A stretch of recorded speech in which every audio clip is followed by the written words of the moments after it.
God of the கிரிக்கெட்டாக இருந்தாலும் அவருக்கு அந்த வேர்ல்ட் கப் எடுக்கிறதுக்கே கிட்டத்தட்ட 19 வருடங்கள் எடுத்திருக்குன்னு சொன்னால் நம்பக்கூடியதாக இருக்கா. ஸோ சச்சின் டெண்டுல்கர் தன்னுடைய வாழ்க்கையில் வந்து செய்யாத ரெக்கார்ட்ஸ் இல்லை, பார்க்காத செஞ்சுரிஸ் இல்லை, அடிக்காத ஃபோர்ஸ் இல்லை, சிக்ஸ் இல்லைன்னு அவரை பற்றி சொன்னால் சொல்லிக்கிட்டே போகலாம்.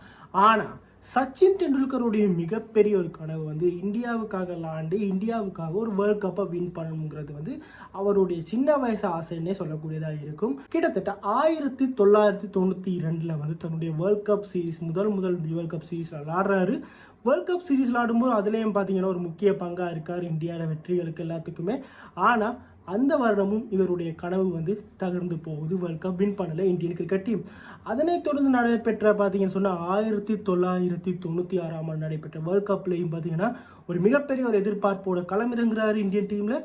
அதுலேயும் பார்த்தீங்கன்னு சொன்னால் அவருடைய எதிர்பார்ப்பு நடைபெற்றுச்சா, அதாவது பூர்த்தி ஆகிச்சா அப்படின்னு சொன்னால் அதுலேயுமே அவருக்கு பூர்த்தி ஆகலைன்னு தான் சொல்லக்கூடியதாக இருக்கும். 1999 வேர்ல்ட் கப்பும் வருது. அதுலேயும் ஒரு மிகப்பெரிய எக்ஸைட்மெண்ட்டோடையும் மிகப்பெரிய ஒரு விறுவிறுப்போடையும் அதுலேயும் அவர் நுழைகிறாரு.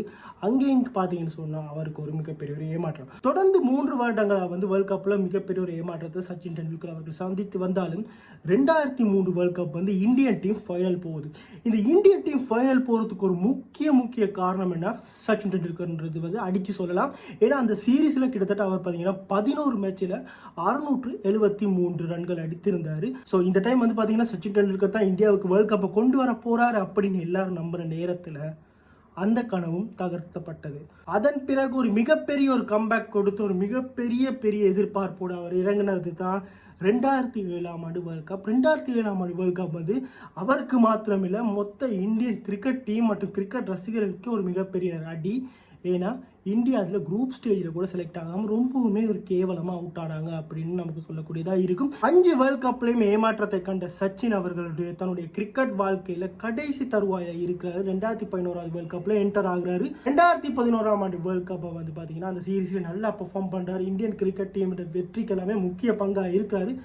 அதே மாதிரி 2003 நடைபெற்ற மாதிரி இறுதிப் போட்டியில் அவரால் பிரகாசிக்க முடியல. ரொம்பவுமே மன வருத்தத்தோடு இருந்த சச்சினுக்கு ஒரு ஹோப் வந்து கொடுக்குற விதமாக 2011 வேர்ல்ட் கப்பில் அனைவருமே உடைந்து போயிருக்க அந்த தருணத்தில் கௌதம் கம்பீர் மற்றும் மகேந்திர சிங் தோனி அவர்களுடைய மிகப்பெரிய பார்ட்னர்ஷிப்னால இந்தியா வந்து வேர்ல்ட் கப்பை ஜெயிச்சிச்சு. காட் ஆஃப் த கிரிக்கெட்னு சொல்லப்பட்டவருக்கே 19 வருடங்களுக்கு பிறகு தான் அந்த வேர்ல்ட் கப்பே கிடைக்குதுன்னு சொன்னால் அதுக்காக அவர் ஒருக்கா தோற்றாரு பரவாயில்ல, 2வது தடவை தோற்றாலும் பரவாயில்ல, 3வது ஒரு மிகப்பெரிய ட்ரை பண்ணார், அப்பயும் தோற்றாரு பரவாயில்லன்னு சொல்லி முயற்சி பண்ணிக்கிட்டே இருந்தார். சச்சின் டெண்டுல்கர் அவர்களுடைய ரெக்கார்டை பற்றி தெரிஞ்ச நமக்கு, அவருடைய செஞ்சுரியை பற்றி தெரிஞ்ச நமக்கு, அவருடைய சாதனையை பற்றி தெரிஞ்ச நமக்கு இந்த ஒரு விஷயமும் கண்டிப்பாக தெரிஞ்சிருக்கும்னு நம்புகிறேன்.